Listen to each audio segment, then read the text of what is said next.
In today's video, we're going to be making some keto strawberry jam. Before we get into the video, if you're new here and you like keto recipes, you are looking for easy, affordable, keto-friendly recipes, then make sure you hit subscribe and hit that notification bell so that you can be updated every time we drop a video. If you're not on YouTube that often or you don't really pay attention to the notifications, then you can also follow me on my Instagram or my Facebook, and I will leave those down below. And then I do post any updates on there whenever I have a new video coming out, so make sure you do follow me on there as well. But for now, let's get right into the video. Okay, so we're going to start off by adding 1 cup of strawberries to a saucepan on medium heat. You can use fresh strawberries or frozen. I'm actually using fresh strawberries that I have kept in the freezer, so it really doesn't matter. You can use either one for this, it's fine.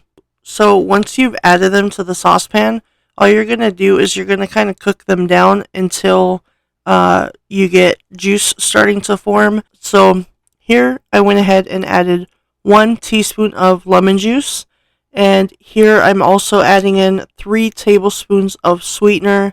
I'm using monk fruit sweetener. If you use allulose, you might want to use a little bit more, but use the sweetener of your choice. Okay, so now you just want to mix it all up, make sure the sweetener is all well incorporated with the strawberries. Okay, and we're pretty much just going to let it sit there, but I'm also going to add in a pinch of salt just because that will help bring out the flavors. Then this is pretty much all we're going to do for now. So next thing you're going to do is you're going to just get a masher. I'm just using like a bean or a potato masher, and mash your strawberries. Now just mash them until they're the consistency that you want. Some people like big fruit chunks in their jam or jelly. I don't.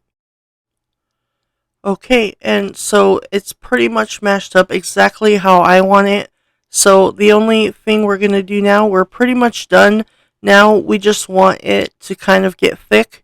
So we're going to remove it from the heat, and then we're going to add our last ingredient, which is going to make it thick.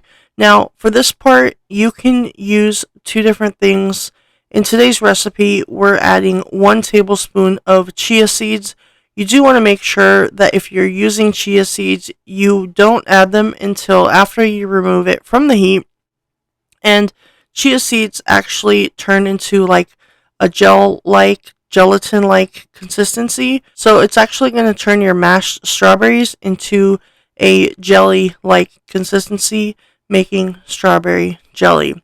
Now, if you don't have chia seeds and you have xanthan gum laying around, you can replace the chia seeds with xanthan gum.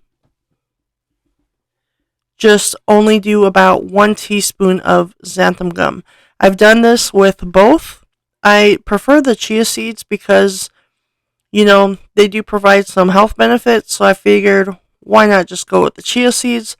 Plus, I had them, and the chia seeds actually kind of resemble the strawberry seeds too when you look at it. So what I'm doing now is I'm just transferring my strawberry jam into a mason jar. This is a 8-ounce mason jar, and once this is done, I'm just going to go ahead and set it into the fridge, cool it down a little bit, then set it into the fridge. It doesn't take that long for the chia seeds to thicken this up, so just check back in like 30 minutes or so, and it should be ready to go. So all we're going to do now is put on the lid and pop it in the fridge once it cools down. Okay, so I went ahead and took my strawberry jam out of the fridge. It's been about an hour or so. I did have some other things to do in between that time.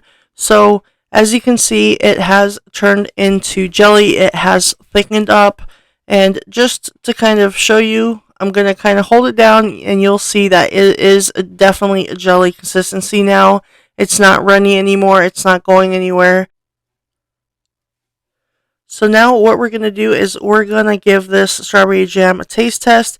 And how I'm going to try it today is I've been really craving a toast with butter and jelly. I haven't had that in so long. So Now that I've made this homemade strawberry jam, I'm going to fulfill that craving.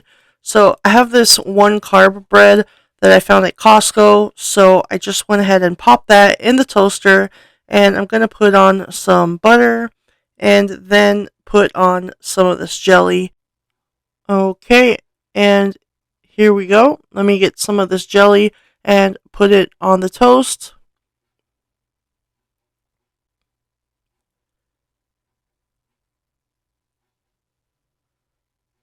And doesn't that look delicious? So now we're ready to taste this.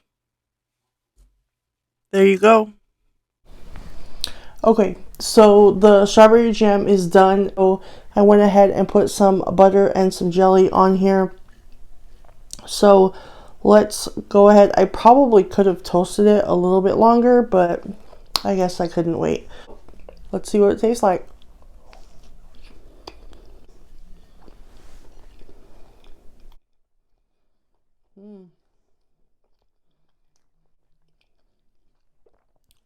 Better than the jar at the store, honestly. Really good. So this tastes way better than the one in the store. Way better. Of course, I use monk fruit.